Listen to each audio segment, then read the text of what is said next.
afternoon. Wind waves 4 to 5 feet, increasing to 6 to 7 feet. West swells 3 to 5 feet at 12 seconds, and south around 2 feet at 18 seconds. That is too many feet for me, MZ. You only need 2. So, Dave Michaels, what's happening in your cave today? In the cave today, MZ, you are in luck. I'm telling you what, if you're looking for the new 2.5 Tangy Tangerine, you are in luck because we have plenty of it, and we have a shipment coming in soon. But for right now, the Tangy Tangerine 2.5 is the star of the show. That's where you got to go down to the Dave Cave and pick that up today. Tangy Tangerine 2.5. I'm drooling over the microphone now. Why is that? Well, because I like the taste of 2.5. I mean, the Tangy Tangerine 2.5 has a pineapple flavor to it. So a lot of, who doesn't like pineapple? Everybody does, right? Unless it's on your pizza, which is disgusting. Yeah. Wait a minute. Who does that voice? That voice's microphone wasn't on. What did you just say? I agreed with you about pineapple on pizza. Right. No. It's a no. Is that... Yes, it is. Are you kidding me? Can you believe it? One of our favorite guests of all time. MC, you know what? This is so weird because last weekend I took some of those cassettes that we have in the bathroom, the Saturday special cassettes, and I downloaded it to digital. Yeah. And he's on there, and he's arguing with somebody about, not arguing, but conversing, talking about the homeless situation. And, I was so shocked that it seems like nothing has changed. I mean, it is the show that I recorded, and I put it on the Saturday Special Facebook page. You can listen to it there. Oh, great. Thank you, Dave Michaels. Yeah, it's as relevant now as it was then. It's amazing how... We are going to talk...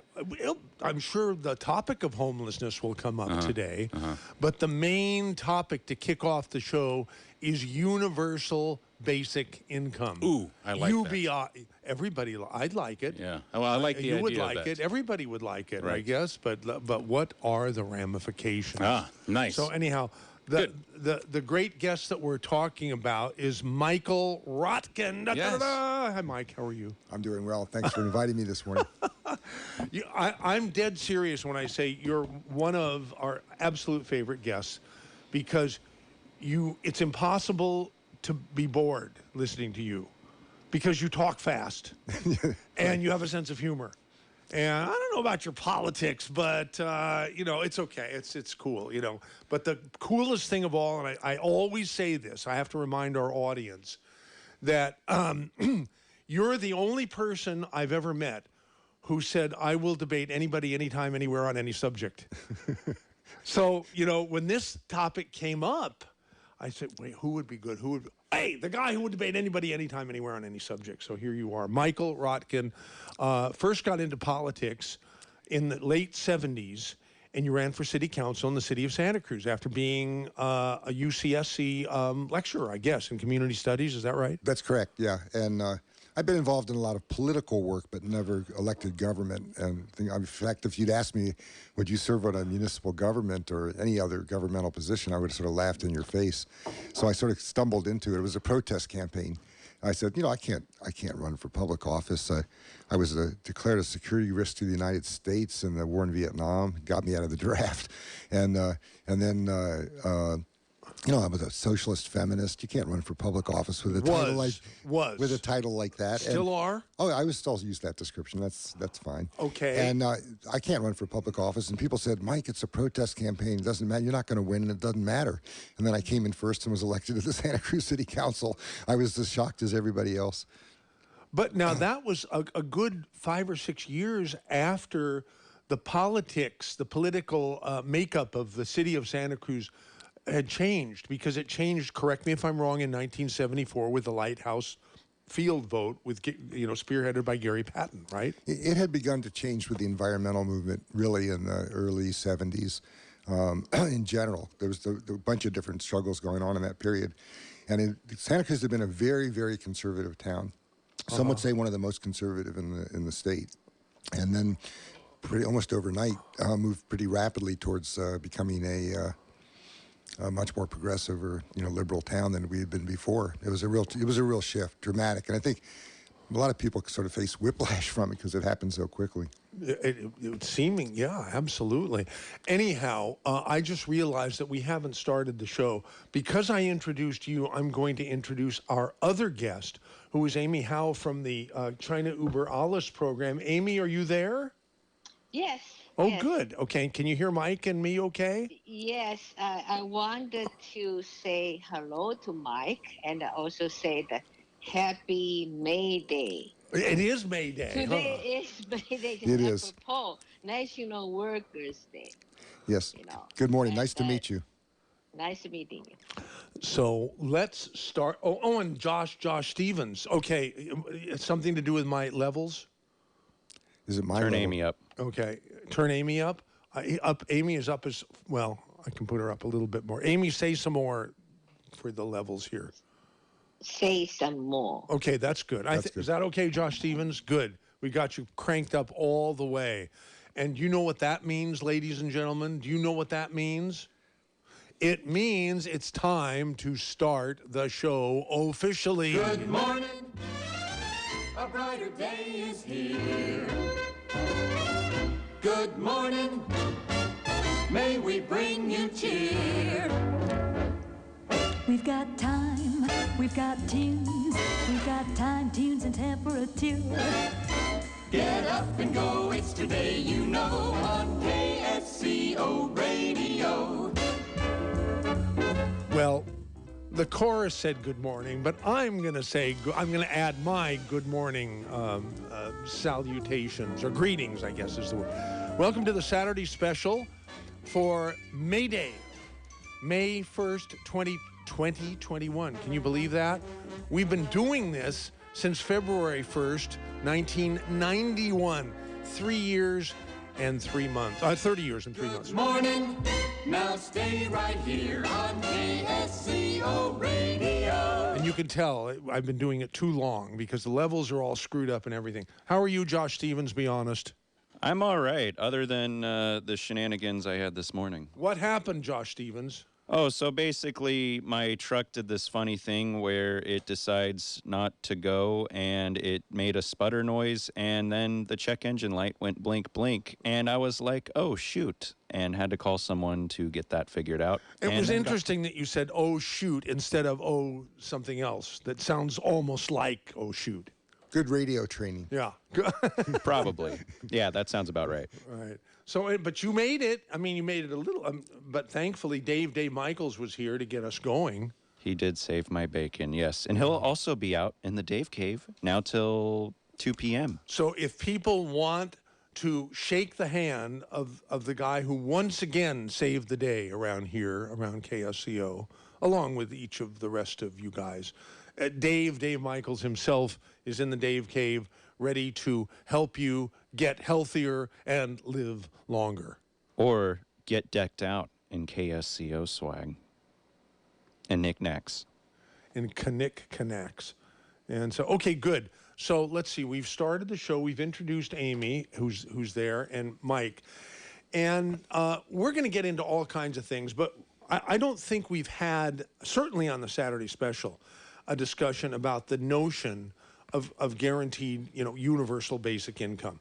And that's basically where the government, the federal government, and I think the state government is even talking about two different versions of universal basic income, pays everybody a certain amount of money just for being them, just for being there, right? And not working, not being productive or whatever, but ensuring that people can have enough money to eat and To survive, basically.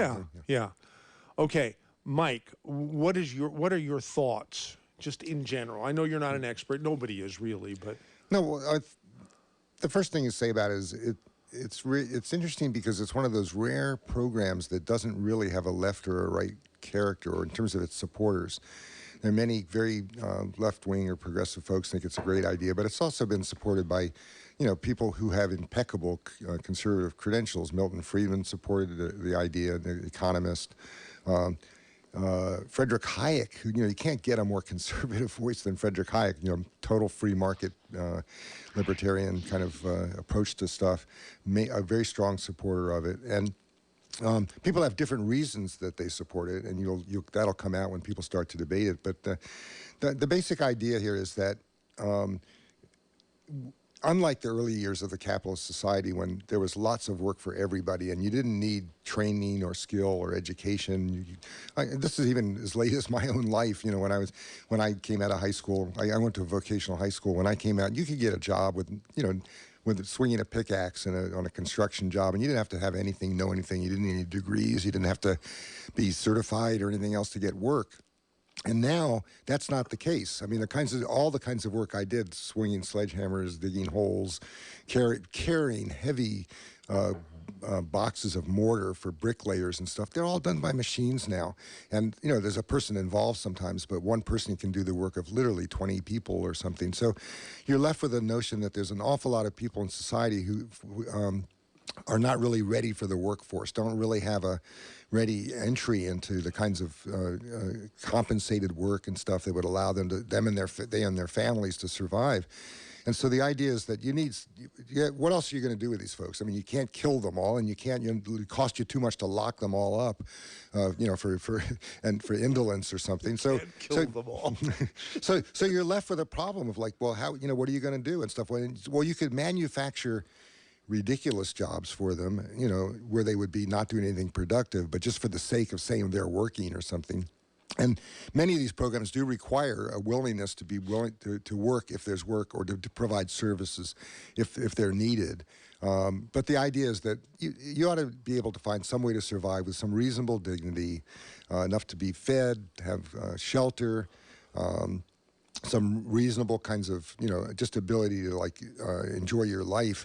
And it may not be enough to do everything you'd like to do. I mean, if you want to really have a wonderful life and take vacations and travel, and then you're going to have to get a job, and you're going to have to find a way to make more income. But to be basically the things you need for survival and that your kids don't go hungry, there ought to be a sort of basic income that you get of some kind from the government. And the reasons conservatives like these programs typically is they're an alternative to massive governmental programs to regulate how you give away certain kinds of things.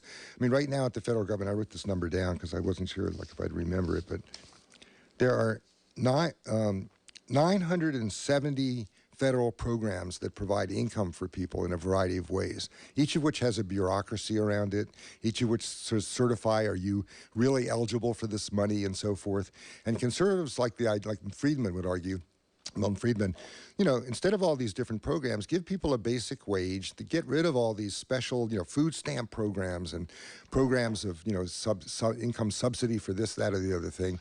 People get a basic kind of income, and above that, if they want to have a higher quality of life, then they're going to have to find a way to get educated, to get a job, to figure out how they can fit into the economic system that we live in.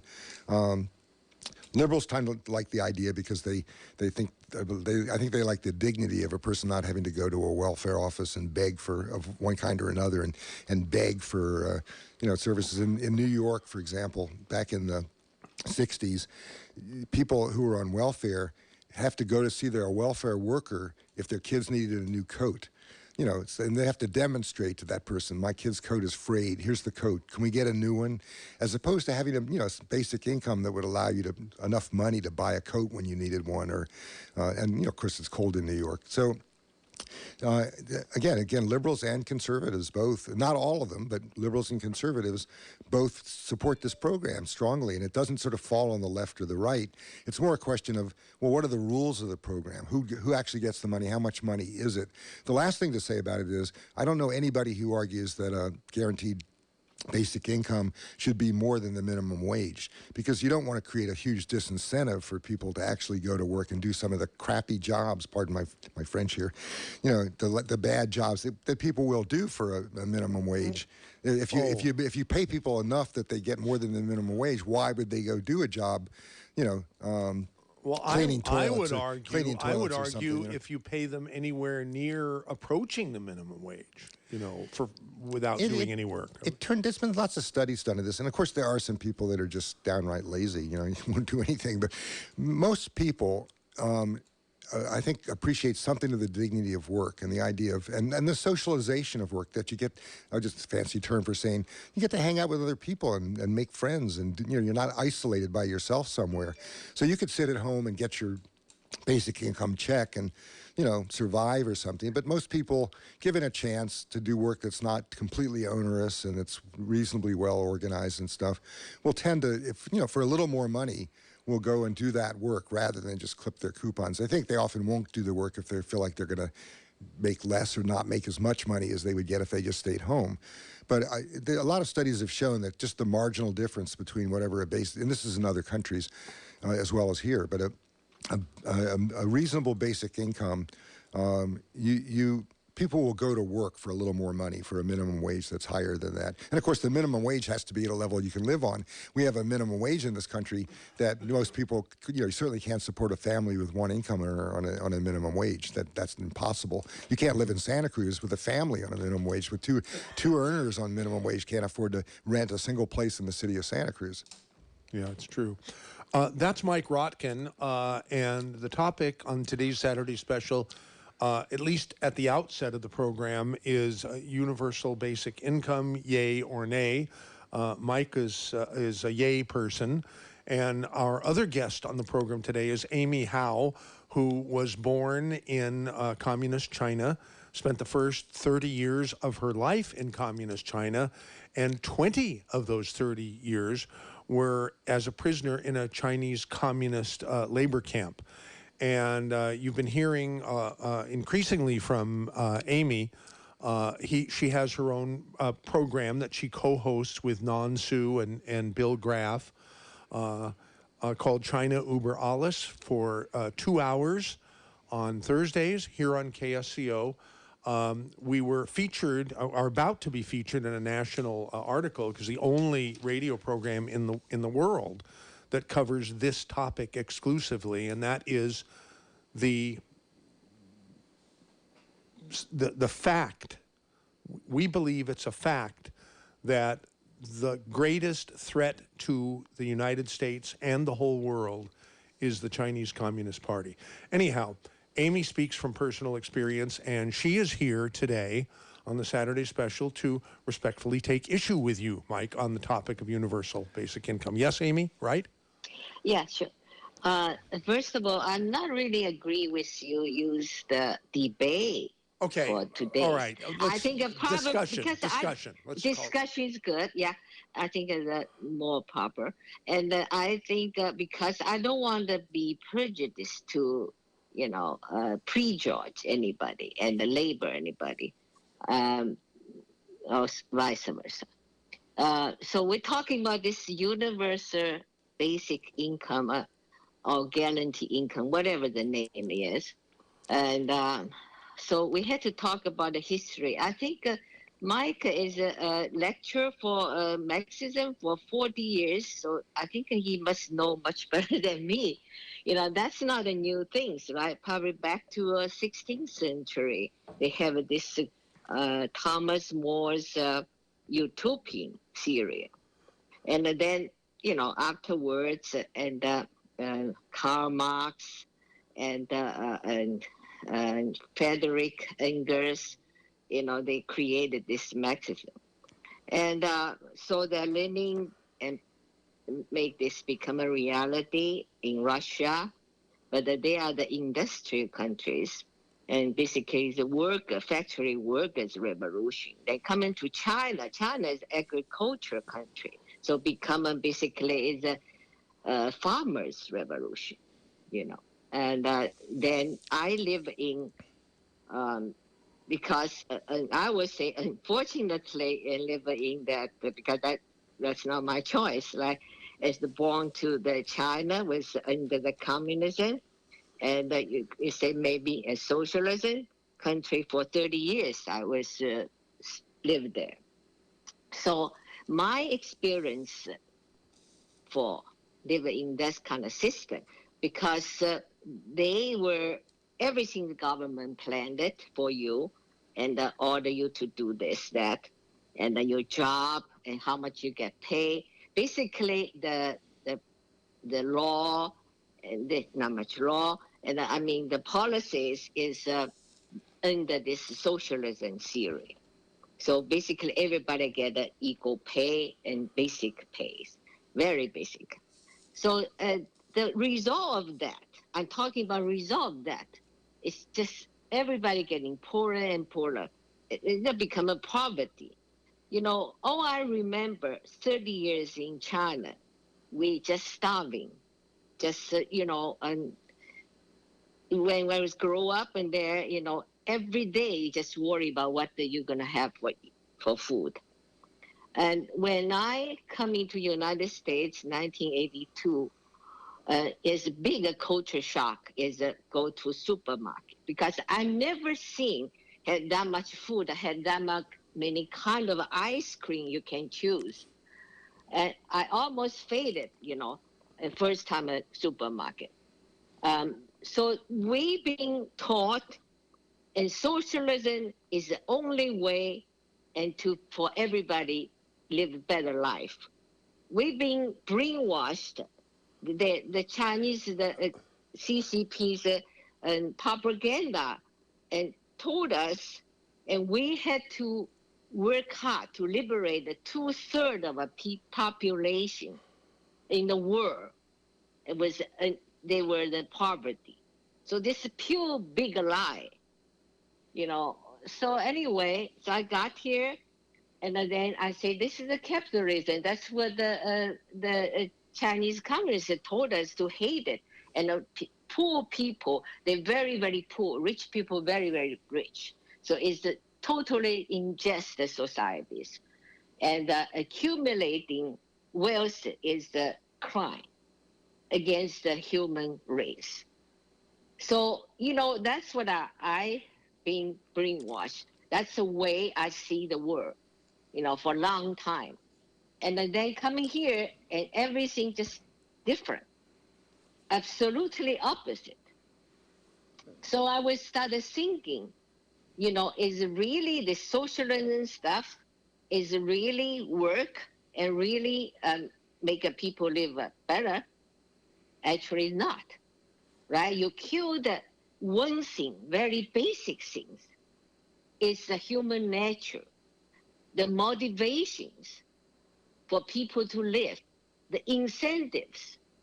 The reason in China we all get the same pay and a very low pay, and then basically it took away the incentive and took away the free market. And so nobody want to work. So when 1949, communism took over China, is a free market society. It's under the Japanese control, everything, in the war, everything, they were poverty, everything, but still you can make it, better life. You have this choice. But after communism took no more. And for a while, they just used whatever people accumulate the wealth they're talking about, happened to be my family. And they took away everything and they shared for everybody, just redistribute the wealth in the communism theory, right?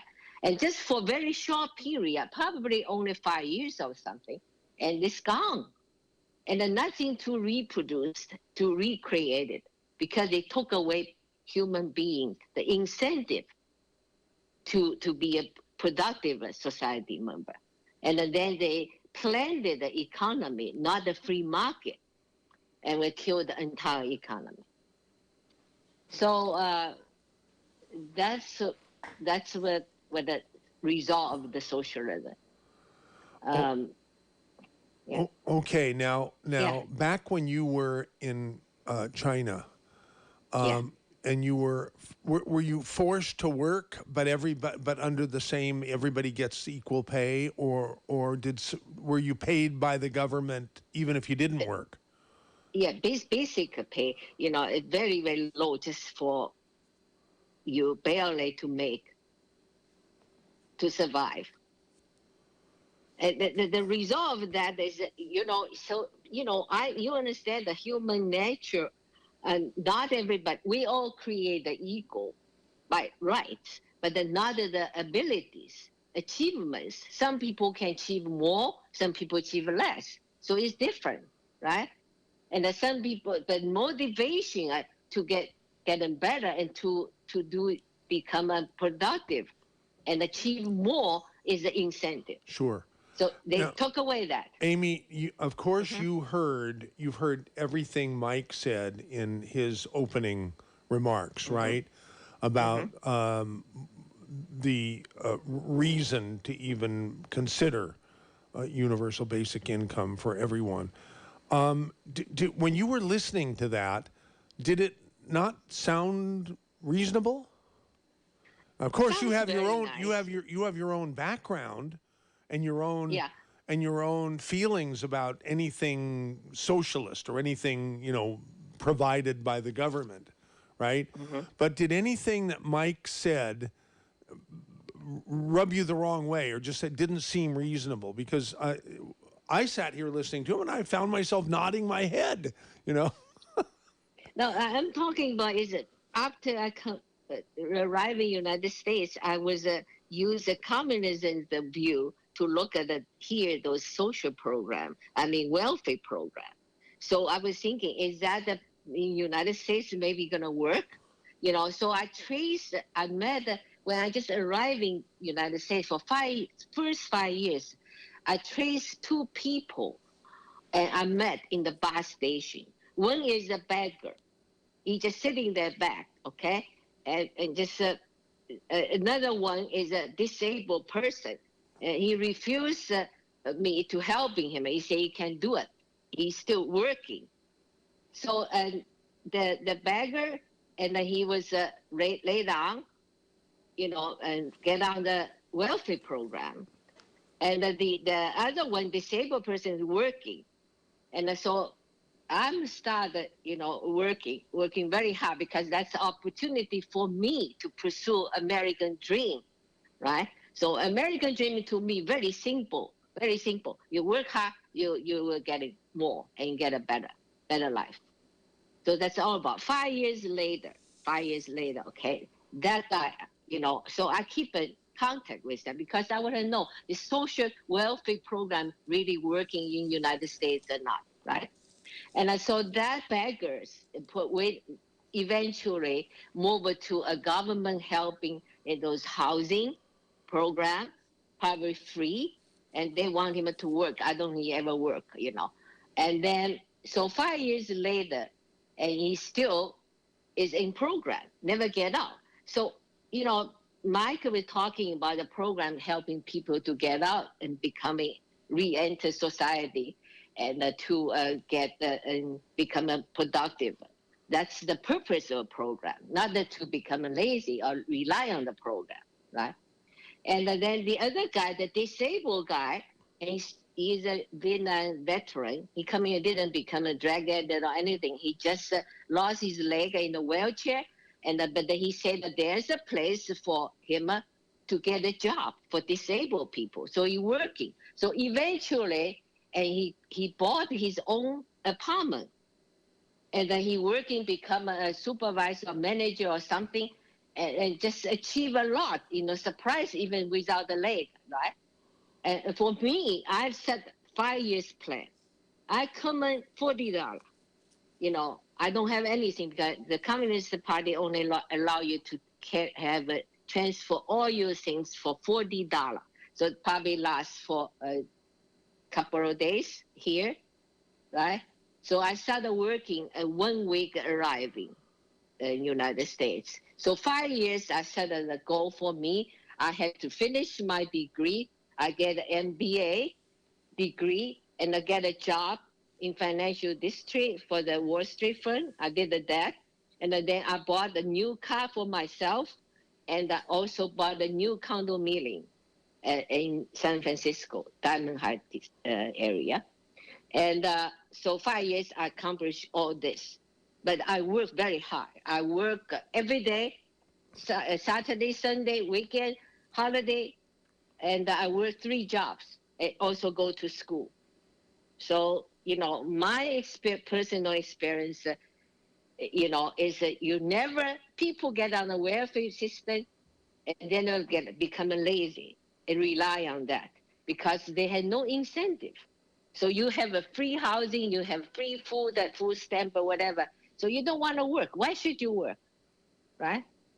But another way, our country still, the law and policy, and still is the capitalism, and still the free market. Still, you're able have a right to accumulate the wealth and get a better life, which was we called American dream.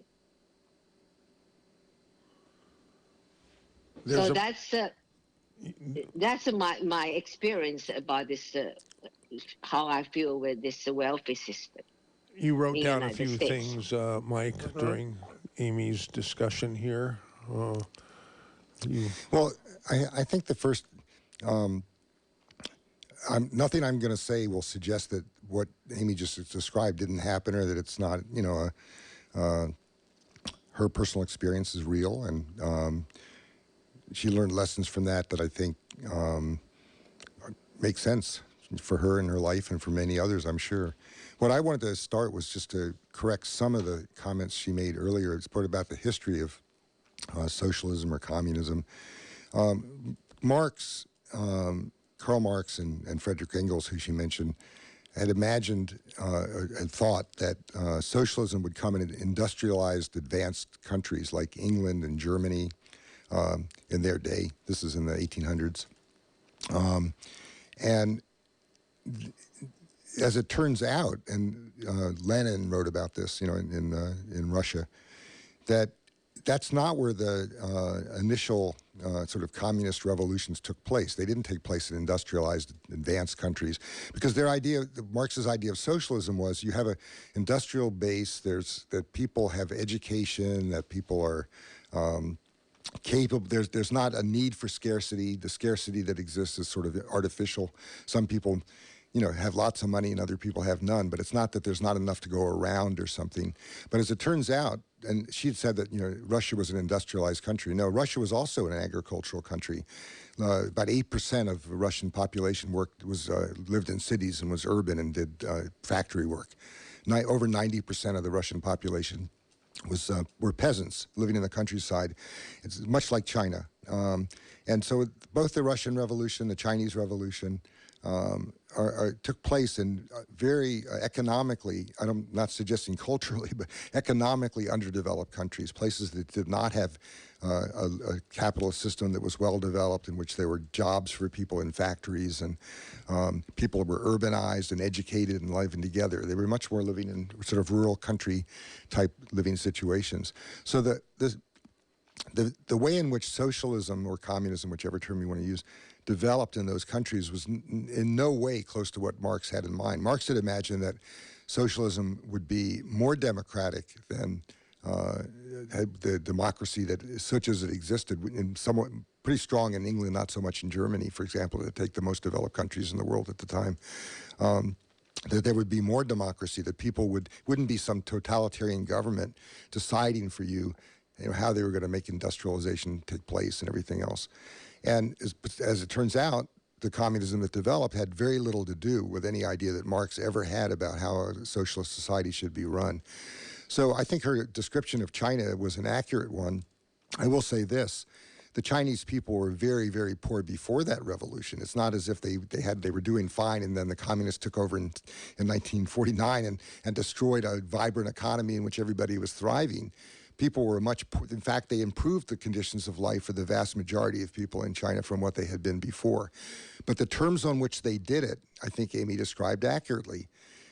Totalitarian. The government made the decisions. They told you what kind of work you're going to have. They told you, how income would be distributed. All these things were done from top down with very little democratic process at all. And the party spoke in the name of the people, but I'm sure they thought they were being benevolent, but the fact is they were making decisions for others. And so it was not in any way democratic or even what we call Republican form of government, where you have representative government. They didn't have that at all. And so it led to the kinds of abuses that she talked about. And I don't argue with her about that. I think she has and the same thing happened in the Soviet Union. So I don't see those at all as models for anything I'd be interested in supporting or trying to move towards. But the kind of socialism that I'm interested in has more to do with how you organize the actual economy And again, it's not all planning. There might still be room for markets in various kinds of ways and so forth.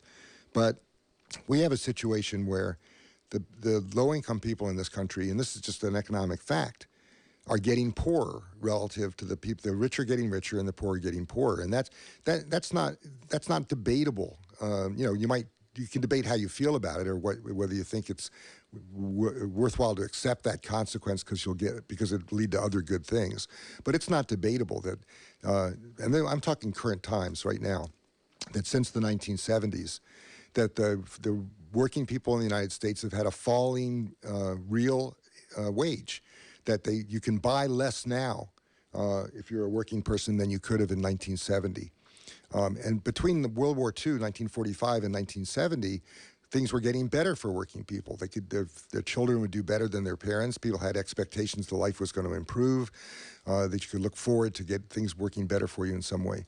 And whereas it's certainly true that people like Amy, who have initiative and worked hard, are able to rise through the system and do well for themselves, statistically speaking, the vast majority of working people are doing worse and sliding downwards, while we have billionaires, which we never even had before, and multi-billionaires who are doing incredibly well. And that disparity of wealth is causing all kinds of problems for people. It causes healthcare problems. Look around Santa Cruz. We have a situation where people are living in tents all over the place. And it's not because they're all lazy. Many of those people have no way to enter into the labor force, into the workforce, to do meaningful work for a decent wage. And some of them have even an education. There are students that are, I have people who are UCSC students for the first time in history are living in tents, and have the student government at UCSC now has a program where they help fund food for students at UCSC. That was never the case until 5 or 6 years ago, that they have hungry students or students who can't afford the meal plan at UCSC and their parents can't afford it and they can't afford it. So I don't want to bounce all over the place. I'll just wrap this up by just saying, Amy and I don't disagree about what's wrong with a totalitarian communist government, whatever they call themselves, where the people at the top make the decisions for everybody else. Maybe they're trying to be benevolent and make sure everybody has enough to eat or whatever, but it's not a society where you feel you have the freedom to make decisions about how you want to live your life, to express your views. You express views that are contrary to the government, you end up in prison or worse.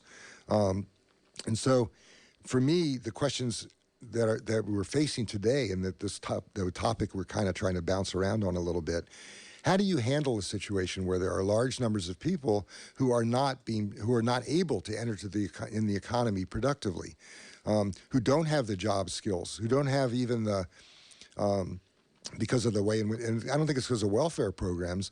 We just have a structure in our society that has people who don't have any realistic idea about how they can do something meaningful. You go to high school now. When I went to a vocational high school. I learned, I was in an auto shop 3 hours a day. I learned how to fix cars. I could make a living doing that. I learned how to weld things. I learned how to build construction jobs, things like that in various shops and so forth. So when I left high school, I was very employable. And there was jobs for people who had those basic skills. Students who leave Santa Cruz High School today, they're either on their way to college, and that's about a little over half of the students that graduate from UCSC. A larger number will eventually end up going to community college, to Cabrillo or some other place. But a huge percentage of them have absolutely no economic preparation for engagement in the world in which we live. They have fantasies. They're going to be a surfing champion. That's how they're going to make their money. Or they imagine that they're going to be a rock star, make music, and that's how they're going to make a living. And in that kind of a context, and it's not just that they're lazy or that they don't care or something. They don't have the skills, they don't have the education, and more importantly, there really aren't jobs for people that just have a high school degree. What kind of jobs can you get with only a high school degree in the United States? There are some jobs there, for sure, that are out there, but they don't necessarily have enough. They certainly don't have enough jobs for most people that are leaving high school. And so, are you going to find some way to? People think, well, let's put them in a job training program. Let's get them that education. But that creates a huge bureaucracy where you're trying to train people, trying to figure out how you can make them more productive and so forth. What we need to do is change our educational system, make a bunch of other kinds of changes. But the idea that somehow people if they're not getting a job right now, it's just because they're lazy. They don't have enough incentives to get a job or something. The unemployment rate in the inner city in the United States for people of color is 50%. Half of the people who live in major cities in the United States between the ages of 18 and 25 years old are unemployed. We don't have jobs to suck up that energy. If we did, it might be a different world. If you leave a college and your parents have connections and they can introduce you to somebody and say, well, you should go talk to so-and-so, they are hiring over at this place, you might be able to get a job through those kinds of connections. If your father's in a union and a plumber, you can probably get a job and you get an apprentice position and become a plumber. And plumbers make pretty good, decent wages these days. But for there's huge numbers, millions of people in the United States who are in rural areas or in the inner cities who simply have no pathway to a job. And whereas I think we should train them, we should give them incentives, we should give them meaningful work to do this. Certainly we have work that needs to be done in our country, but it's not organized in the way of paid work. But while you're thinking about that, what are we going to do with all these people? Are we going to make them report every week to some place to sort of show up and sort of, there's no job for them, but they show up, they say, I looked, I couldn't find anything? Or are you going to just basically say, while we're trying to figure out how to answer these bigger questions of how to reorganize our economy so there are jobs for people that mean something, social service jobs, jobs helping people, seniors that need help in their homes, there's, healthcare jobs, there's lots of things, construction jobs, ultimately, we need to fix our freeways and other kinds of issues. While that's happening, we should basically have a basic income that allows people dignity, not to be hungry, not to try and make a living by stealing my kid's bicycle out of my yard. And that's the argument for a basic income, that you basically have to sort of create and it's not an argument that we want to get to become like China. That's the last place I'd want to be going. Or that we want to eventually have everybody, living on a government dole without any kinds of active work, doing something inventive and creative and something that's meaningful to them.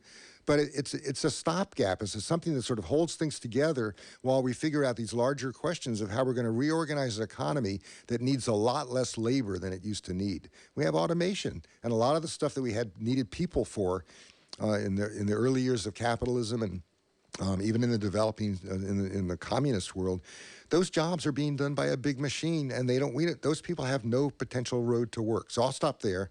I'm curious what Amy thinks about what I've said. And what you think as well, Michael. Amy, you go first. Okay, I absolutely not agree with you cannot find a job. In United States, I lived 39 years. If you want to work, you always will find a job. Doesn't matter you speak English or not. You are not white. You don't speak English. Doesn't matter. If you want to work, you always will get a job. So I don't agree with that. And then another things I don't agree with, this welfare program actually is not really to solve the problems. It's create more people rely on the government, rely on other people's labor. So to me, because I have a friend, she worked for the homeless program in the city 20 years ago. And there's only 12 people working in her office. And now she's 70 years old. They asked her to back to work because they needed 200 people working in this homeless office because it's more homeless in San Francisco. And she told me, literally, the government spent actually taxpayers' money and some donation from the corporation, and about $1 million per person per year for homeless. Think about that. Why this number will run? Mike is shaking his head. He apparently is she saying that the homeless person gets $1 million a year? Well, no, the local government, I think, is what you're saying. Correct me if I'm wrong, Amy. Yeah. I think you're saying that for every identified homeless person, the city and county of San Francisco gets $1 million more dollars from the federal government. Is that what you're saying? No. Oh. Spend. Million per person. Yeah. Because she's in charge of that job, so she knows exactly the number. I just can't believe it. She doesn't believe that. And either. it sounds It's not true. It doesn't. It's simply not true. Mike Rotkin doesn't believe it either. Because, no, they don't tell anybody. They don't tell anybody. I look at You know these what I'm saying? budgets. I know about city budgets, and no city in America is getting $1 million for each homeless person. Per They're lucky. person, yeah. No, not even. It's 3 orders of magnitude off.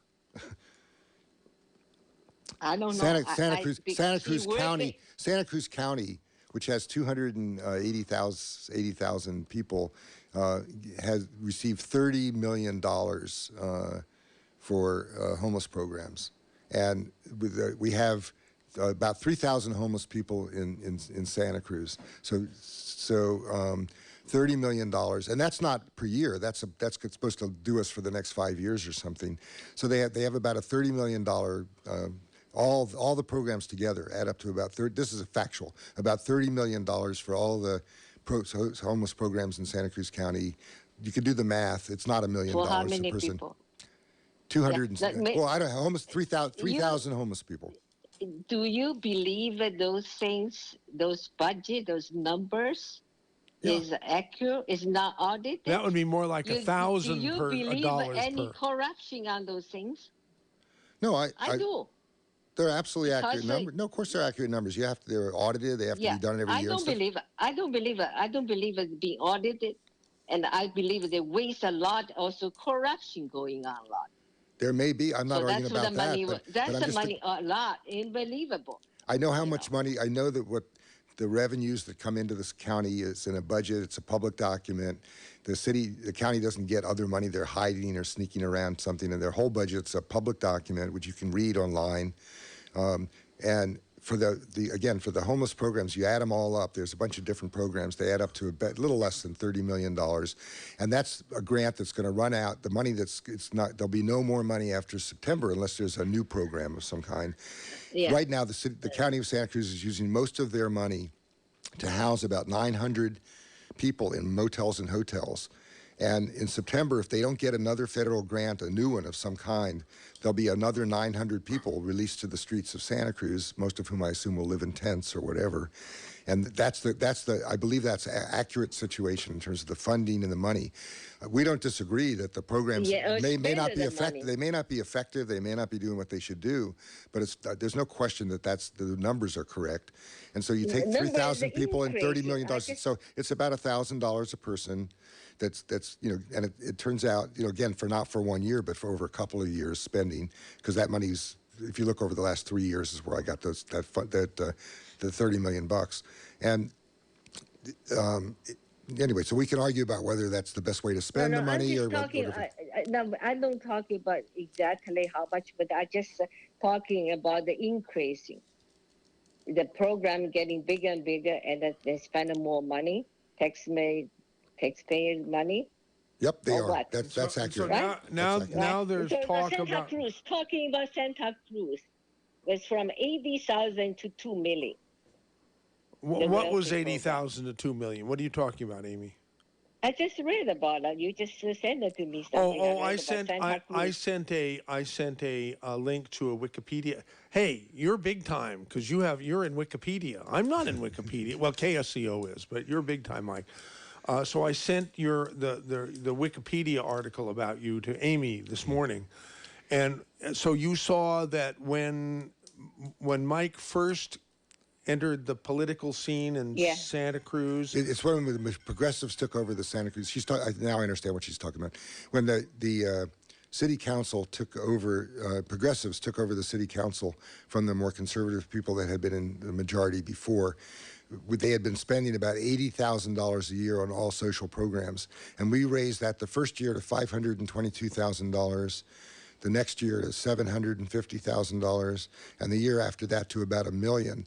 And we're now spending about $1 million on all the social programs in the city of Santa Cruz. It went up for a while above that, but it slid back down again because of economic problems cities are facing in the country. Is that the numbers we're talking about? Yeah, those are accurate numbers. Yeah, so, we're not talking about the number statistics. Just say what I saw. 20 years ago, I come into Santa Cruz, the ballwork and whatever, they had some fair, right? And then the other day, I come in just last month or something, and by the city hall over there, and then it's all homeless camp. I asked Mike, and Mike says that may sound fair. It's all homeless camp. So basically, That's true. Amy and I were walking on the levee downtown at the San Lorenzo Park, and I saw these things that look like a fair, like a festival or something. And I said, I wonder what festival that is. And it was a homeless encampment at the benchlands, right? I'm no more in favor of that than you are. I have to say, the people who always say like small is beautiful because they don't want to build tall buildings that might have, be cheaper, to actually have more apartments for people that they can afford. Here's your small is beautiful. Welcome to it. It's like everybody living in tents over Highway 19 intersection and Santa Lorenzo Park on all the street corners all over town. This is not a good situation. Mike, I don't support that. I seem to remember a few years ago, maybe 20 years ago, that you fell into disfavor among some or many of your supporters for becoming too business friendly, as opposed to business hostile, which is what most progressives are. Right. Well, when you find yourself in government and you realize that in order to pay for the programs that you think are important, you need to actually have revenue, you realize you have to do some economic development to make it happen. And some people were not happy with those programs. And so that's absolutely accurate. Okay. We have Mike Rotkin and Amy Hao on the Saturday special. We haven't invited phone callers, but we already have 3. I'm going to put one of them on right now, and we'll probably end up holding that caller over into the next hour. Rory in Watsonville, real quick here. We have less than a couple minutes here. Yeah, I'll have that opening salvo here. It's a great discussion. And Mike Rotkin, you are just the nicest sounding incrementalist Marxist I think I've ever heard. And at least you're honest about it. And getting back, it's odd. You look at this homeless problem. The more money we throw at it, the worse it gets. We're not solving anything, and everybody's got a sob story about why they are homeless and why they have to be here on the prime real estate on the coast. What the state of California needs to do, they need to set up Camp Homeless out in the Mojave Desert and start getting these people to face reality, i.e., you need to get cleaned up from your drugs. You need to go back home to your family. If you live in Santa Cruz or you're born and raised here, you can stay here. Otherwise, you're going to Camp Mojave, and we're going to help you get rehabilitated with reality. And that's the problem. So, and then I have a few other things to say, but I'll hold that. We'll hold you over. Yeah. Thank you. All right. So, real quick, Mike, you can respond to Rory because we do have about a minute or. Oh, we don't. Rory and I don't basically disagree. I wouldn't send them out to Camp Mojave, but I would. What camp would you send them to? I would try and find a place. It wouldn't be in the middle of downtown Santa Cruz. We'd find a place somewhere in the county where there's enough land, not in the middle of somebody's neighborhood, but where there's enough. They'd have to pay for it. You can't just steal it. Pay for decent land and to actually build reasonable indoor shelters for people. And there would be there are rules at these shelters. You can't go out in the middle of the night and go looking for drugs. In order to be in the shelter, you have to, So wait a minute, but if there was universal basic income, maybe this wouldn't be necessary. No, this wouldn't be necessary at all. This is why I'm trying to respond to the specific ideas of the caller, and I just would say again, we should understand that. It's not that even the majority of people that are homeless are on drugs or alcohol. There's a significant portion that are. But the real issue is, again, how did these people end up homeless? And it takes 2 things to make that happen. People who don't have enough income to buy a place to rent or to rent a place or to be indoors somewhere. And it's a lack of income on the part of all these folks, but it's also a lack of places for them to be. You could have a full-time job at above the minimum wage in Santa Cruz County, a single person and you could not rent a studio apartment in this town.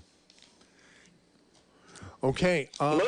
So, all right. So stay there, Rory. That's the end of the first hour. You're listening to KSCO, Santa Cruz, Salinas, Monterey, San Jose. We're going to be joining the top of the hour news. northbound. Nothing to worry about at this moment. Highway 68 at the limit. 101 Salinas to San Jose and back at the limit as well. Outside the KSCO studio, currently checking in at 59 degrees today. Sunny skies getting up to the upper 60s at most tonight, mid-40s. Through the weekend, keeping it in the low to mid-70s, warming up by Monday and Tuesday, where we could be seeing the upper 70s by then. Time now for the Saturday special on KSCO. Well, the second hour thereof. And you know how I know? Because this jingle is ready to play.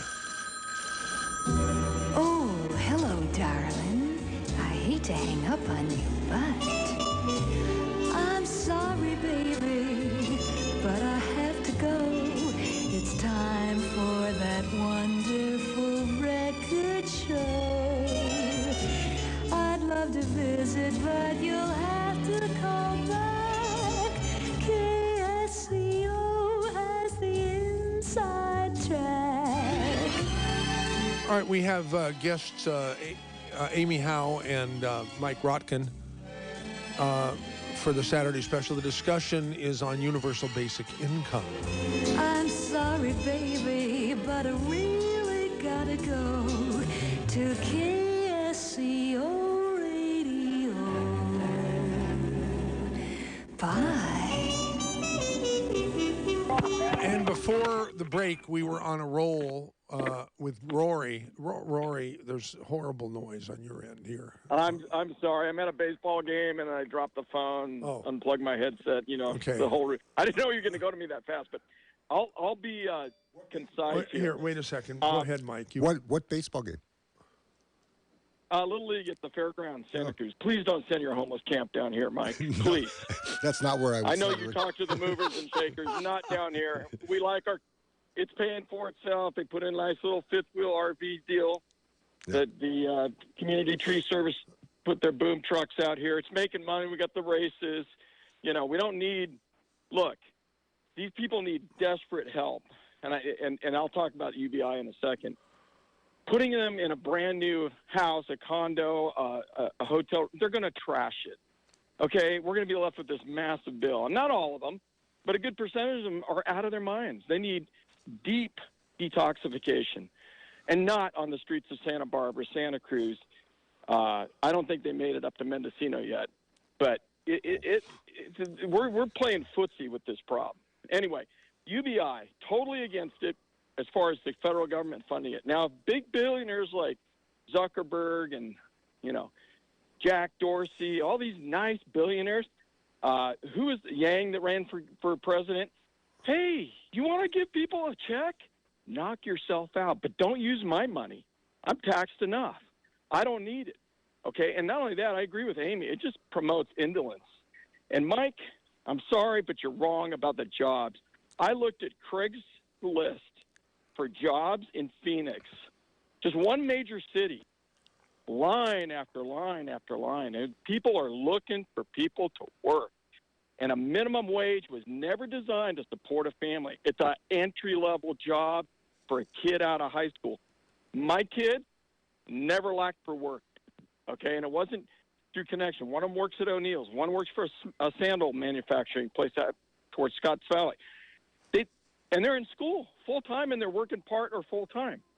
So, you know, it's just this whole thing about, oh, well, the schools aren't providing, you know, they're not educating them. Well, that's a school problem. Why don't we focus on what's going wrong with the schools? Why are our kids turned out functionally illiterate? Why is there even a term functionally illiterate? No argument. No argument there, Rory. Yeah, I mean, we got to look. The problems that we have are fundamental breakdown in society. That's what's going on, and there's plenty of work. That there's not enough jobs is baloney. And all those I've never seen so many. I've never seen so many now hiring signs everywhere. I go between Santa Cruz and San Francisco a lot, and the people the businesses are unable to get hirees to come. No one wants to come to work anymore as long as they're still getting unemployment or PPP funds or whatever. Why work when you make as much or more not working? And I think that universal basic income will be a continuation and making that whole temporary situation permanent. That's what I'm thinking. Last comment. Yeah, I agree with you. Last comment, and this is what Amy was getting at earlier. When you just give people something for nothing, you take away all their incentive, all their self-worth. You got to remember this. God gave man and woman work in the garden before the fall. He said, Adam and Eve, work the garden. It's intrinsic to how we're made. We're supposed to work. That's how you get creativity. The iPhone didn't come out of the Soviet Union or Red China.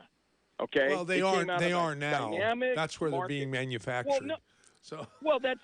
I said it didn't come out of it. I know. I'm talking about the development. Come on. Look. In a million years, the Soviet Union would never come up with the iPhone as it was constructed as the USSR. Never. Okay? You had brilliant people in Russia, brilliant scientists, physicists, some of the best in the world, most renowned. But the creativity, the incentive wasn't there. It was stifled. It was smothered. So that's my point. I could go on and on. But Mike, thanks for coming on and taking on all comers. You're a good sport. And I'll listen off the air. Thanks for calling in. Take care, guys. Okay. You bet. Bye-bye. All right. Thank you, Rory. Next caller is Dick in Santa Cruz, who has counterpoints to Mike. Go ahead, Dick. You're on. Oh, I was just taken back with Mike. I actually laughed when he was comparing Amy's story to his Marxism, which is nothing to do with Russia and China. I mean, that Marxism, his Marxism has nothing to do with what happened to Amy or any people that happened in Russia. Well, I think you'll say that too, Mike, right? I mean, no, he's being sarcastic. Oh. Go ahead. Yeah, well, sarcasm does have a point of truth. I wasn't arguing you shouldn't do it. I just trying to clarify for Michael what your point was. Sometimes I'm not very bright. In any case, it was a very funny but appropriate response for an intrinsic, die-in-the-wool lefty. So, I mean, it's obvious where he's coming from. It's obfuscation. It's throw it off. It's not my communism. And, people don't get lazy or the government doesn't control you when you give them an income. You know, Amy's story is so powerful. And so, I mean, this is reality. And you have to listen to Amy about what happens when you start rolling in something like a UBI. What's that going to do? I mean, I'm not even going to argue the jobs thing. I mean, I have a story. One time I was in McDonald's, and my friend who speaks fluent Spanish was sitting there. And these four Hispanic ladies were sitting in the next booth over, and they didn't realize, these two white guys could speak, Spanish. And so, the one white guy, I just sat there. And the story went like this, word for word, no, but really accurately. I just arrived, probably, across the Rio Grande or, underneath some, I don't know how she got here. And she's saying to her friends, I got to get a job. And her three friends said, no, don't do that. Get a boyfriend, get pregnant, and then, kick him out. You don't know. It was a one-night stand. You don't even know his name. And do that 2 or 3 times. You got $4 or $5 grand a month. Don't worry about a thing. So that's a true story. There's, like Rory said, it's a breakdown of this cultural society. I mean, look at the 70% fatherlessness in inner cities. I mean, all they do is join, the gangs replace the fathers. They make easy money dealing drugs. They have no respect for the law. And now, the left is pushing this big racist thing on us. And so it's just going to get worse. Now, the last point, Milton Friedman. I'm 100%. That was a really good point, Mike. I will agree with Milton Friedman. Eliminate Section 8, food stamps, NGO support, welfare, and no reparations. I might just be in there on that UBI thing, Mike. So that's basically all I have to say. Wow. Didn't expect that out of you. But, yeah, go ahead. By the way, Amy, your mic is hot, so you can chime in whenever you want here. So, But the only thing I respond to is I don't think Dick is lying when he tells the story about the McDonald's and hearing people. And I'm sure, I don't think he is. And I think there are no doubt cases like that. But the fact of the matter is that the vast majority of people that come here from Mexico are very hard workers, work their asses off.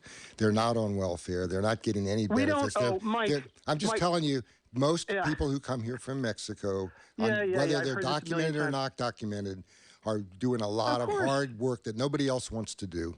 Of course. That's the fact. Yeah, and they're running across at about 2 to 3 or 4 million now that Biden opened the borders. The getaways are incredible. Not to mention you guys arguing and talking about the homeless problem. There will be a correlation. There's going to be a strong correlation between unemployment and homelessness and this massive illegal rush. I mean, why don't we just adopt Central America and get it over with? You know, why do we extend the pain so much? The whole world wants to come here. You know, I mean, this is affecting everything in this country, and just because they're hard workers, it means squat. Dick, talk to Dick. Let me make a comment. Yes. Ask the growers in the Pajaro and Salinas Valley. Oh yeah. About whether the people they can get American-born workers to come out and grow our food for us. The answer is they've tried it. It doesn't work at all. The people who are coming, picking our crops, are coming mostly from Mexico. Many of them are documented; they're citizens, etc. Many of them are undocumented. They come here illegally in some other way. But we wouldn't have food on the table were it not for their work. And they're not lazy, and they're not on government programs. So blaming Mexican immigrants for these problems and stuff is off the wall. Sorry, I feel strongly about that. Good one too. All right. Okay. Anything else? May I say something? Yeah, go ahead, Amy. Make some comment. There's an old Chinese story called Fish and the Fishing. So the one place was very poor, so another village next door is very rich. So they said maybe we had to help him then. And I saw the head of the village said, well, should we give them fish, or we're going to teach them how to fishing? Right? So you give them fish, so they ate it, and then they want more. If you're teaching them how to fishing, and so they were never running out of the food. So I think the welfare program, not teaching people how, they're saying is, we wanted to just helping them temporary and get them started so they can get a job, training them, whatever. It's not working, not successful, It works for the Democrats. Was that a kind thing to say, Dick, in Santa Cruz? Well, it's a fact. It's a fact. I understand what you think, Dick. I understand that because I think some the politicians, for their popularity, to like to have that kind of program. You can't people beat to vote Santa Claus. For them. Yeah, you can't beat Santa Claus. And then you know what they call Santa Cruz too, Santa Claus, whatever. Yeah. Anyway, I got to get off the phone. Thanks a lot for listening to me. Oh, you're welcome. Next caller is Charlie in Scotts Valley. You're on, Charlie. Oh, hi, Mike. How are you? Okay. Please get on the regular phone. You sound very echoey. How's this? Much better. Yes. Okay. Well, I disagree with Michael Rotkin because he's very selective in the facts that he's using. In order to have a healthy economy, the government expenditure should never exceed 10% of what the current budget is. And all I'm seeing is a lot of graft, corruption, and things that he was an architect with back when he was on city council. Now, he's claiming $30 million is going to the homeless. How much is that going to bureaucrats? Okay, and on top of that, when you're communicating and advertising to the rest of the company that we have freebies here, we'll always have these problems. Common sense is required. Marxism has never worked anywhere. The reason why I know that is because I've traveled the world. I was a veteran. I had to go places where I didn't want to go, and I saw it firsthand. So all this stuff about Marxism and collectivism and all that, these are failed ideologies. There's no practical evidence that it is working anywhere, with the exception of the 1% on top, which happens to be the oligarchs and the politicians. That's that. And that's all I have to say about it. Well, thank you for saying it on the Saturday special. Our next caller will be line 6. Who are you, line 6? Would that be me? Yes. Who are you? I'm Population Pat, as you would identify we me. were just talking about you behind your back, our business manager and me yesterday. We were saying, she was saying, we haven't heard from some of the old timers like Population Pat for a long time. We were both concerned that you might have expired, but clearly you haven't.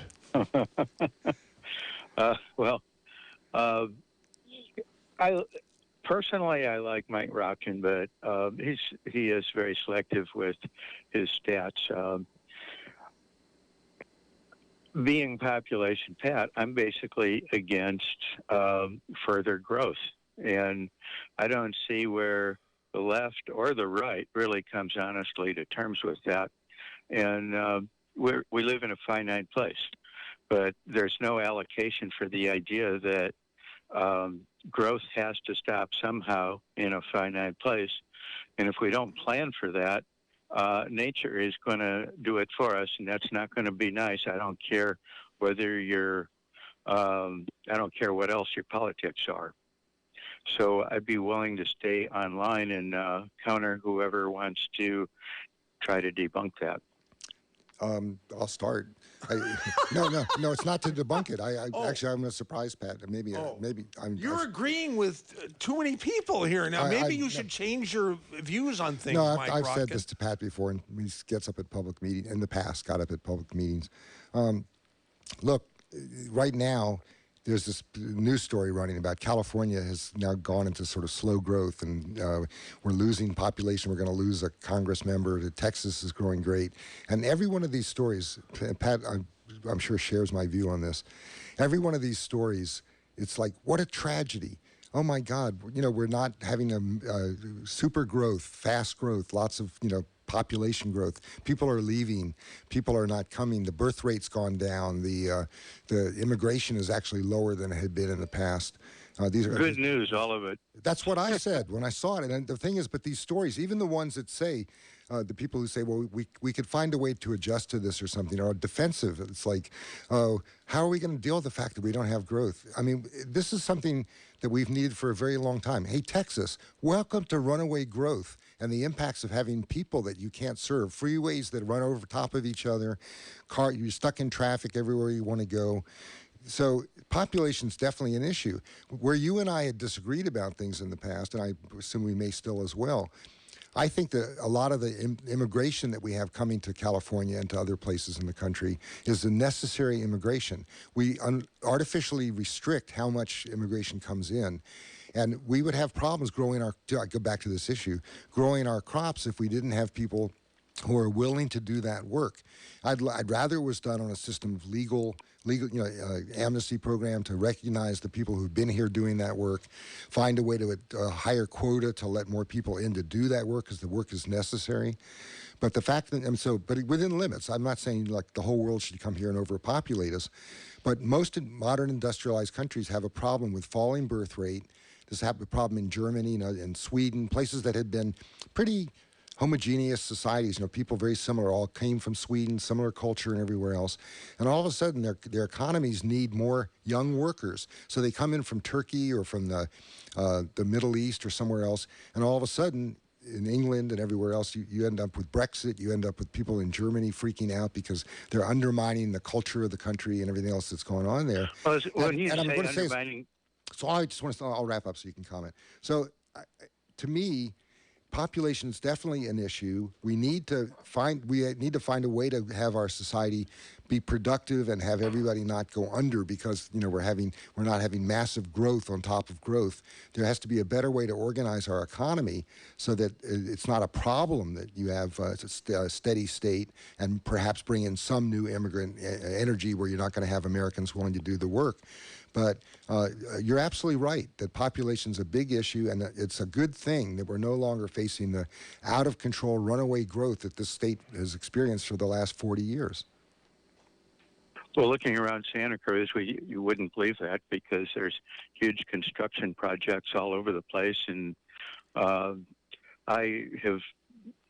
don't even want to go on that sidetrack, but as far as we've got a military that sucks up a lot of our available funding, and we're trying to basically fighting wars that we have no business fighting. So if we brought our military home and put them to work, that would help. If we stopped allowing everybody on Earth to move to its most notorious carbon emitter, which is us, that would help reduce carbon emissions, which seems to be the current religious dogma of the left. Oh, we got to reduce everything we do. We have to mobilize like World War II to reduce carbon emissions, and yet the same people are demanding that we invite everybody on Earth to move to its most notorious carbon emitter, and meanwhile they smugly assert that they're the ones who are behind science. It's simple. It's utter hypocrisy. We got a slow growth, by the way. I mean, this debate between slow growth and fast growth is insane. Fast growth is basically fast suicide, whereas slow growth is slow suicide. Our top priority ought to be stopping growth. And if it means we got to pay Americans more money to pick crops, so be it. If we paid them enough money, they'd pick the crops. Would food go up? Yes. Would crime go down? Would overcrowding go down? Would having to have 12 languages on the ballots go down? I mean, there's a whole lot of all these things that we have to pay for to keep cheap labor.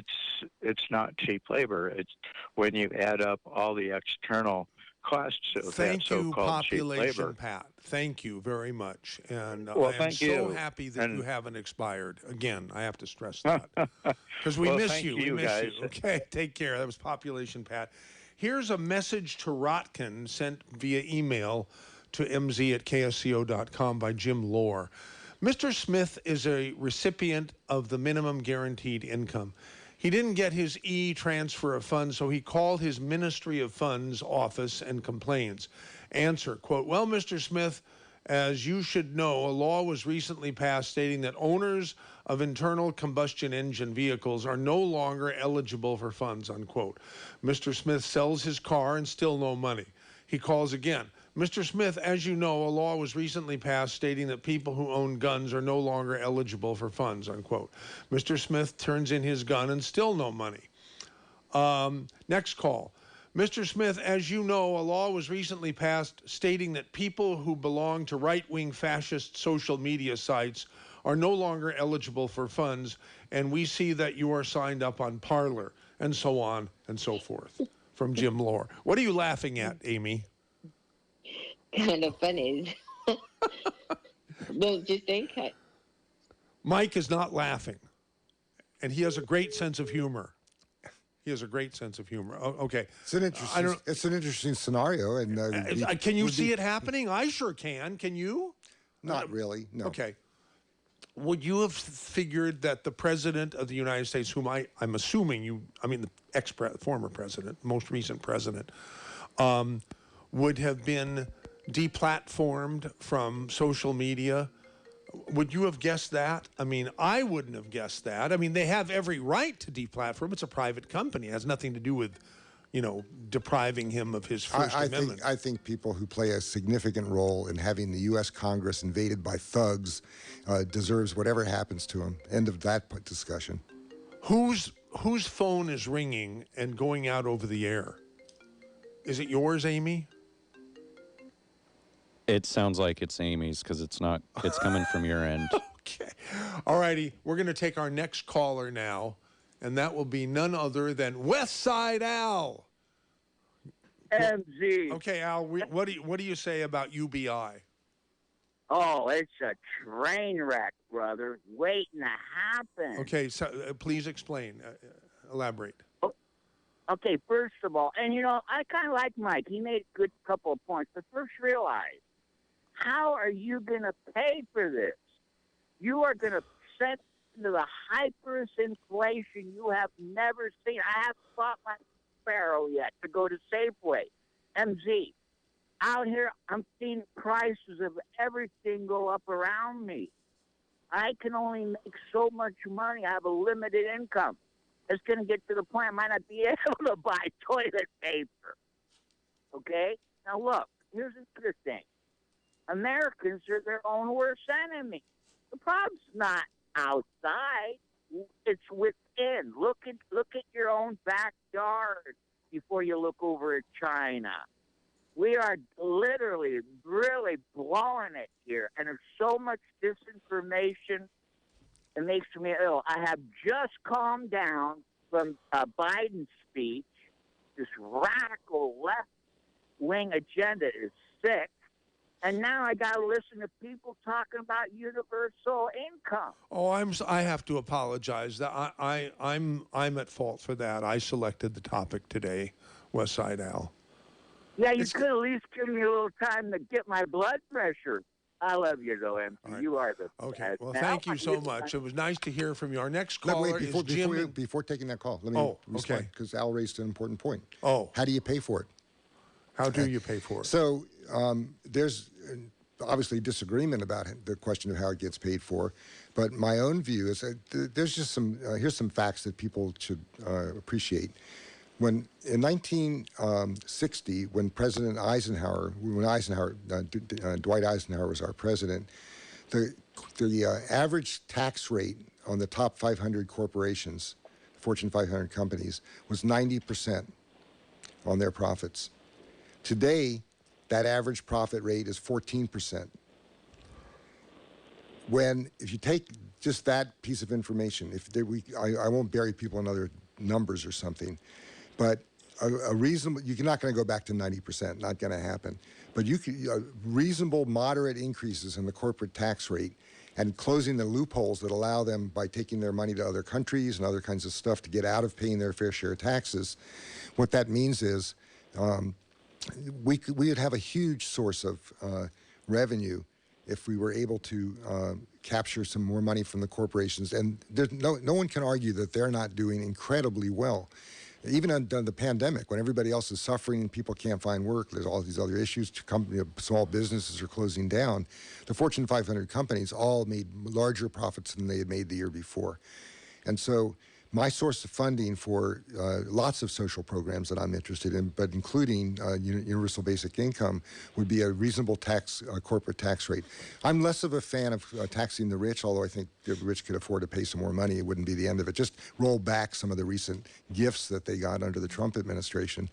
But a higher corporate tax rate would be way to go. I also point out that people have argued that, as Westside Al did, that if you spend this kind of money and stuff, you're going to have incredible inflation. This is going to bury us. It's interesting because the inflation rate has not gone up at all, and the Fed, that sort of regulates this stuff, has been looking at this over time because they want to, keep employment high, particularly given the problems with the pandemic. And the inflation that's been threatened, that everybody's worried it's going to consume us.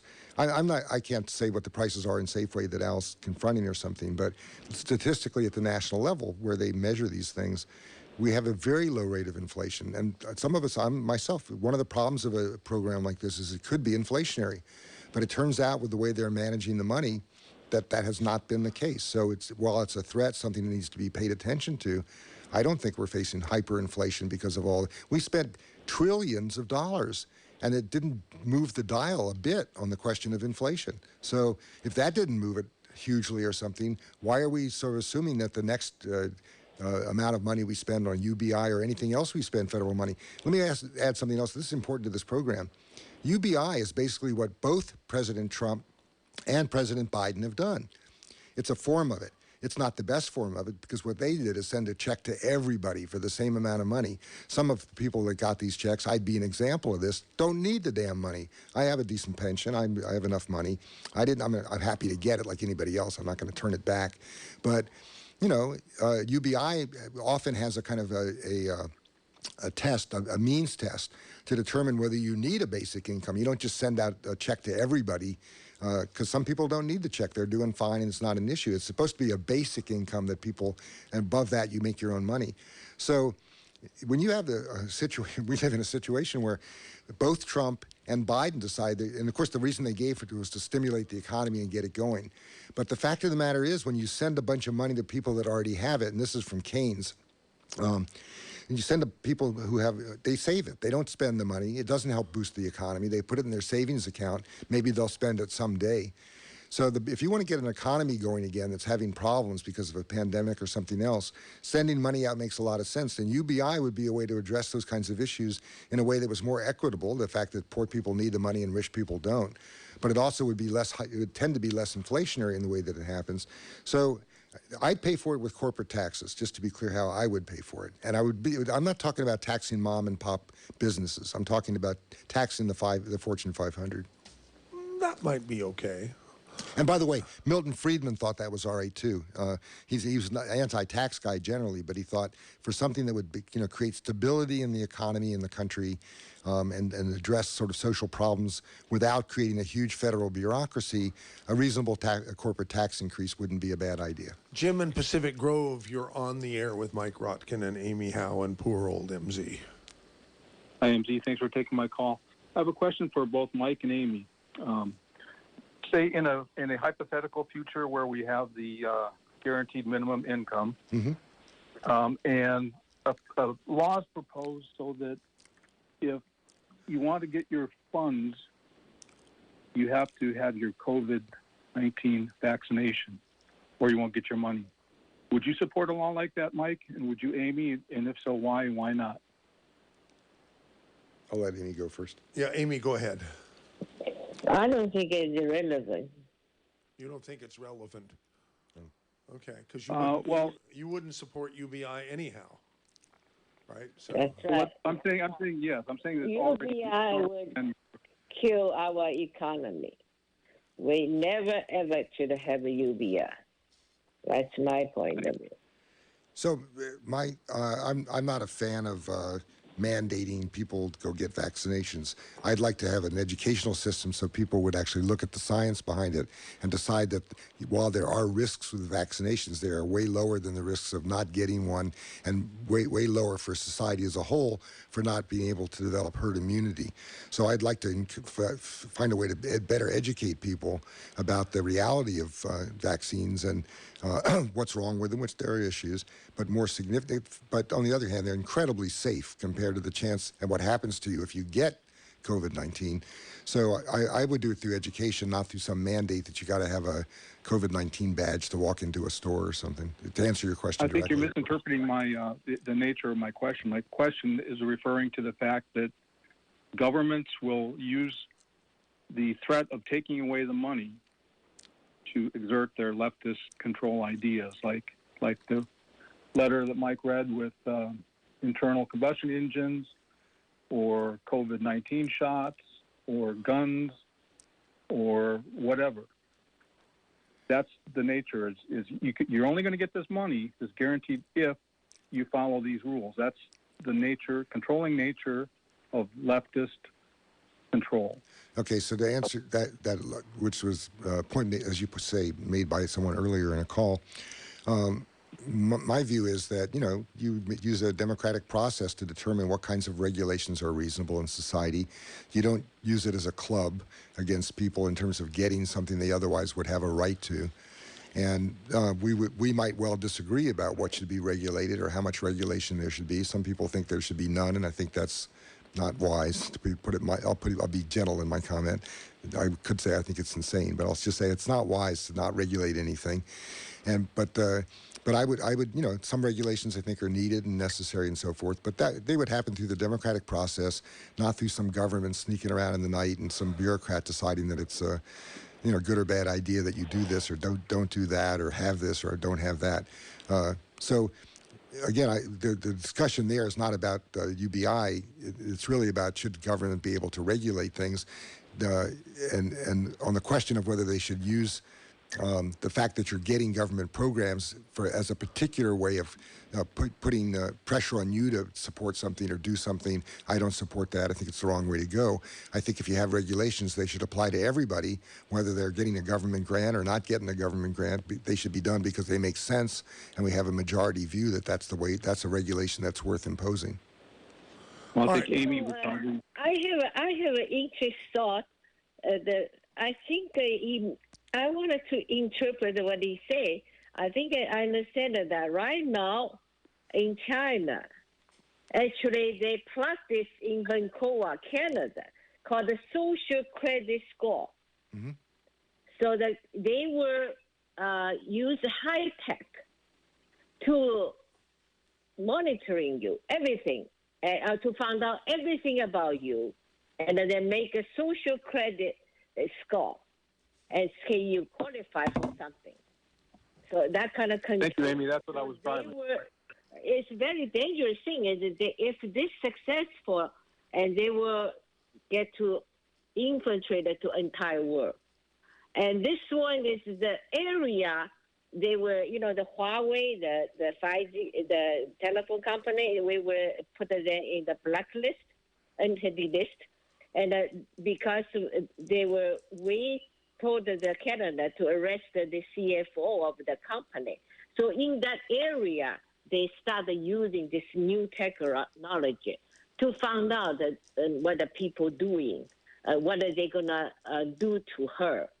And what's it's in Canada, in Vancouver. It's not that they practice this thing, try to test these things in China. So it's very scary. So I think your question is talking about, is the government going to use this to control everybody? Just like they say, the gun, the vaccine, and everything else. So we create this social credit score. That's the new things, use high tech. So I would say, Amy, go ahead. I didn't mean to interrupt if you weren't done. No, I'm done. I just talking about. I try to. That's what it means. So I would say in the United States today, that issue of being tracked and monitored and manipulated is much more of a problem from the private sector corporations than it is from our government. Because right now, I'm not making this up. I wish I were, but when you go, if you have a cell phone and it's on, and you walk down Safeway in the aisles, companies can buy information about what aisle you're spending how much time on in Safeway. And then they'll send, you'll start to get messages in your emails. And I'm not a conspiracy nut. This is a well-organized program, and it definitely exists, that will tell them what is it that you like to shop for, and that they will target ads to you who happen to like to spend a lot of time on the baking aisle. And that's going on right now. And then, and ultimately, the manipulation and the control of people through this kind of information, massive tracking information and knowing what you do every moment of your life, that's a problem. We all agree. I think on this call, not everybody agrees. We all on this call probably agree about that. But to me, the biggest threat from that is from private corporations, not from the government. I wouldn't want the government to do it either. But it's not the government that's doing that kind of stuff now. It's private corporations. Government's only one step behind, sir. All right. Thank you, Jim and Pacific Grove, for calling 479-1080. That opens up a line. And our next caller is Richard N. Watsonville. Richard, you're on. Thank you, Michael. Maybe some of you guys should go to a government grocery store, like over at a military base. Oh, right. Yeah. The PX, huh? Commissary. Yeah. PX is an exchange. Oh, okay. PX PX is like a place where you buy, like a Kmart. Yeah. Post exchange. Yeah. Yeah, post exchange, or the commissary is like a Safeway. And you walk down the aisles of that commissary, and the prices change on the shelf as you walk by. So, I mean, it's farther ahead than you think, Michael Rotkin. You know, Coca-Cola, just to share another one, Coca-Cola has a machine that they've actually developed. It's been put in place that changes the price of a can of Coke depending on the outdoor temperature. And the price of Coke goes up in the summer when it's warmer. And this is not just a fantasy. This is an actual thing that Coca-Cola Company has. I was stunned by that. But sorry, go back. I interrupted you. That's because they've done tests that show people drink more in those temperature changes. Well, they're certainly willing to pay higher prices, is the point. That's right. That's right. But if you can see the price change right before your eyes, it's even better, Michael. But go. I didn't mean to interrupt you. Sorry. Go ahead. Well, the reason I called had nothing to do with this. I wanted to call and ask about how you're doing on your retirement. I mean, you still making a good amount of money and different sources? I have. Yeah, I'm happy to explain. You got on here one time, man, and you named off. You were getting retirement for being a professor. You were getting a retirement from the city for being on I guess, a mayor for so long. So. And you were getting money from the RTC. What's that? Regional Transportation Committee, man. No, that's. What do you mean? Why are you asking me what that is when you're on it? No, it's the RTC, Regional Transportation. That's what I said. I didn't hear you probably. Sorry, I said apologize. RTC you were getting money from. Yeah. Plus, I think you're old enough to get Social Security, right? So let me tell you my sources of income. I don't want to hide them from anybody. No. You did this once before. Oh, I just wanted to hear it again. Well, then I'll happy to tell you. Thank you. First of all, I'm not wasn't and am not a professor at the university. There's a caste system up there. I was a lecturer. They're called contingent faculty. We get about half the pay and we do twice the teaching, so we're 1/4 the price of a professor. And I worked really hard, and I got lots of merit increases over the years I worked. So I get a very healthy pension from the university, and I also so that's a source of income for me. After being retired, I was forced into retirement because they closed down. They didn't close it down, but they changed the nature of my program, and they didn't need a field study coordinator and lecturer like I was. So I'm able to go back there, and they've rehired me to teach very part-time. As long as I stay under one course a quarter, I get a salary for doing that work. That's not a pension. That's actual work I'm doing, still teaching. I get a city council pension because like any employee of the city, and I was an employee, and we didn't make very much money. We had made a small amount of money, and that's a very small little pension, and you couldn't live on it. But I get some money from that because I was a city council member for 26 years. The city has a 2% at 50 retirement program. So what that means in effect is I get 2% for every year I work. That's 52% of my highest salary. So the highest salary of a mayor was $2,000 ballpark. So I get 52% of $2,000 every month. Then I have. So I have a very small Social Security income because I did a lot of work before I started teaching. I worked construction jobs, and I had all kinds of different sorts of work, taught fourth grade, other kinds of jobs. And out of those jobs, that pension, that adds up, doesn't give me any money. It pays for my healthcare benefits. So it's about $100 or something. It's trivial. And other than that, I get paid now, and that money is $50 a month for being on the regional transportation committee. That's not a pension. That's for being paid for doing the work. And believe me, that comes down to about 12 cents an hour for all the work I put into working on the RTC. So I'm not embarrassed by my sources of income. I worked hard for all of them. I didn't come from wealthy parents. I worked hard, did a job, and I got pensions from those jobs like everybody else. Nothing special, no deals, no weird stuff happening. But let me ask you this. Those are my sources of income. Let me ask you this, if I can. Sure. You think we need a minimum retirement? That's it, man. I mean, you guys continuously hound on minimum wage. And with retirements like this, I know a cop, man, that's making $45,000 a month retirement. Yeah, right. Well, there's abuses of retirement systems. That's for darn sure. Oh, I'm telling you. I know. They've tried to reform some of them. It used to be, for example, people in their last year, because often pension programs are based on your highest year of pay, and that's usually your last year if you've been getting pay increases. And so, they used to be able to spike their pay. In the last year, they'd do a bunch of overtime or find some way to get more money in that last year, and they'd get a much higher pension. They made that illegal now in California, so they can't do that anymore. But to answer your question, I'd be in favor of having a retirement program, a Social Security program, and get rid of every other pension program in the country. That would be, in effect, a UBI for retirees. That would be totally reasonable. If senior citizens who've worked hard all their life are able to get a decent salary so they don't have to be living in poverty and eating dog food, I think that'd be fine. And I'd be happy to replace all my pensions and have everybody else's pensions and special arrangements and everything else gone long away. If when you came to retirement age at let's say 65, you were able to actually get enough money to live on, pay for your rent and food and so forth, and even be able to travel a little bit, that would be a reasonable thing to do, and I'd be totally in favor of it. One last question. You got to hurry, Richard. We got a whole big board of people here. Last question. Let me just make it quick then, real quick, man. How much do you think you've wasted all these years you've been in with the city and all the other things you've been doing? How much of those budgets that you've been reading and everything. How much money total have you wasted for the city and county of Santa Cruz?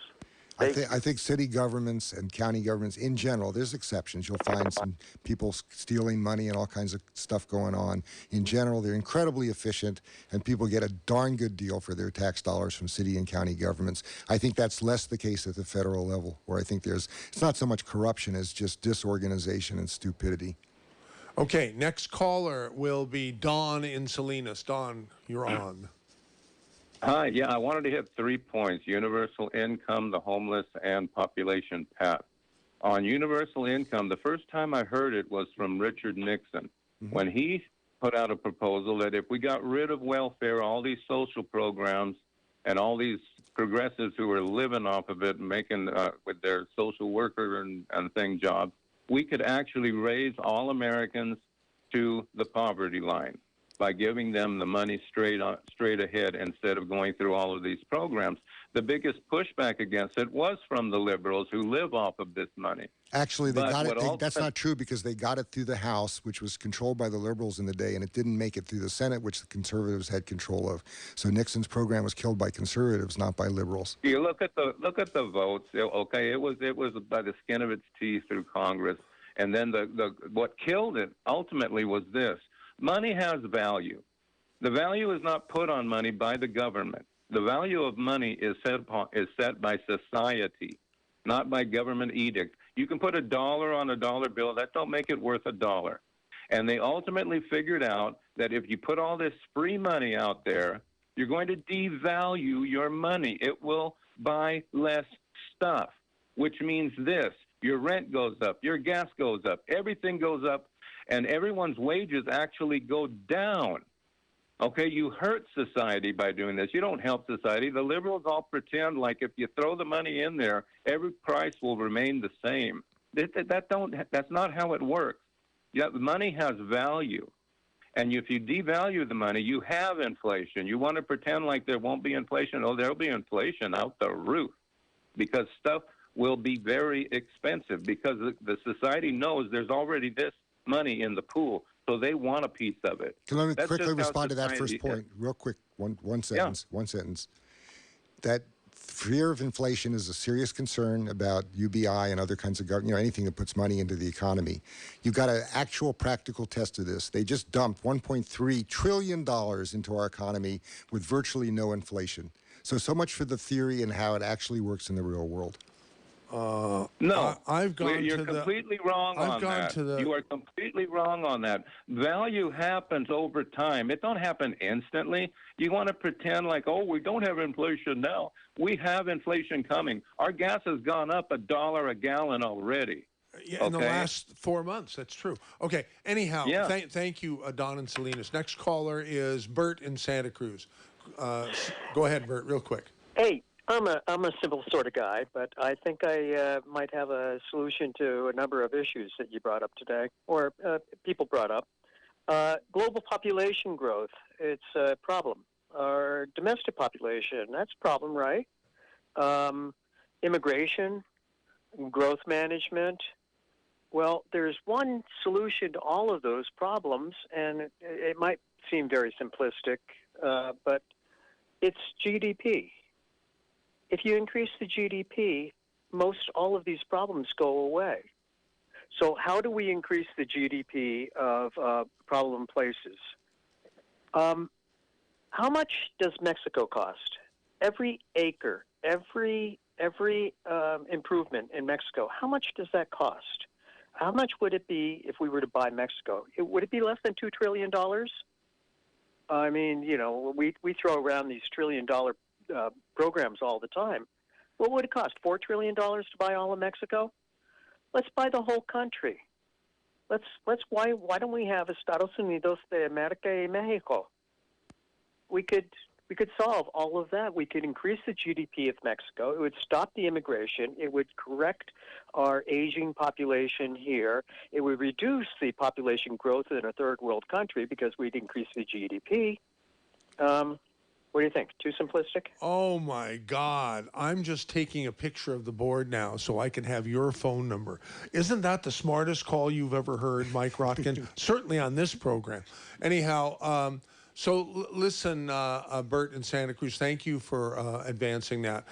We got a bunch of other callers. I don't think we're going to get to all of them, but here's Colonel Terry, the big picture. Go ahead. I do have to leave in 5 minutes. Yeah. The big picture on population is our species has been too successful for the resources of the planet. We have overpopulated and overpolluted this planet. Humankind has. No question about it. Secondly, we don't need more people in the United States. We can import agricultural workers temporarily on guest worker status if we need to. Third, we didn't cause the poverty and the overpopulation of the third world, Latin America and elsewhere. That's a function of their social inadequacies, their backwardness, the corruption of their governments that they don't change. Even the Dalai Lama has said the third world should fix itself. There's the reality. Okay, the functional reality there. Thank you for calling. I would just say, if you think the United States has not played a role in keeping those countries poor and the corrupt governments there, then you haven't looked at the history of those countries. Okay, here's Ben in Capitola. Ben. Hello. Hi. You're on. Quick. Thanks. Quick. Okay. Well, I think targeted UBI makes sense. Just, if you don't want to do it, you can opt out. And for those who really need it, like a single mom who's got 2 kids, she's between jobs, or, there's all kinds of scenarios where I think it might make sense. And where do you get the money? I think you can tax big tech. It makes sense. They're making, billions of dollars. It doesn't make sense to have a few, for me, it doesn't make sense to have a few people that are making millions and billions of dollars when there's, single moms struggling. And I think, you could also do incentives, like if she eventually gets the job, then you could, make it so that maybe the UBI actually, increases a little bit. I know that sounds strange, but, you could dangle a kind of incentive. So I think it's mainly just trying to support people. Very I don't see anything wrong interesting. with that. Thank you for sharing. And you can do that, and there are many UBI programs around the world that to target particular populations have rules and stuff. I'll just say that. I'll just say that idea is a good one, and it is actually followed in practice. Okay, final call of the day. Gary in Live Oak. Go ahead, Gary. You're on. Yeah, softball. Prescott Bush paid for Nixon's campaign. Nixon just came up. He defeated Jerry Voorhees, who complained about the capitalization or the cartelization of Europe in his book Beyond Victory, and this was in 1943, before the war ended. And the other hard one is, why, or do you support the continued 2 plaques on the courthouse steps dedicated to Hugh DeLacy, who was a Chinese communist espionage agent that Leon Panetta gave military and policy information to him.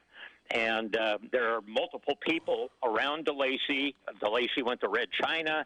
He gave all his tools to the communist. Let Mike answer. What do you think of DeLacy? Let Mike answer real quick, and we're done with the show. Go ahead, Mike. We got 15 seconds. I wouldn't defame Hugh DeLacy. He was elected to Congress, and not here in Oregon or Washington or someplace, and a dedicated local community activist who, not just on political stuff, but in terms of charity work and things like that. So I don't buy it. Sorry, I think it's defaming this guy. Thanks for coming by KSCO, Mike Rotkin. Always a pleasure to see you here. Thanks for the invite. And thanks to Amy. It was a pleasure meeting you, even if it's through the electronic medium here. Yeah, thank you, Amy. And I think that's about it for the radio program here on your. Tune in next week on the Saturday Special for something special. Why do you think we call it the Saturday Special, right? And Josh Stevens, thank you, and Dave Michaels, thank you. For starting the program. I guess that's about it. So see you next week.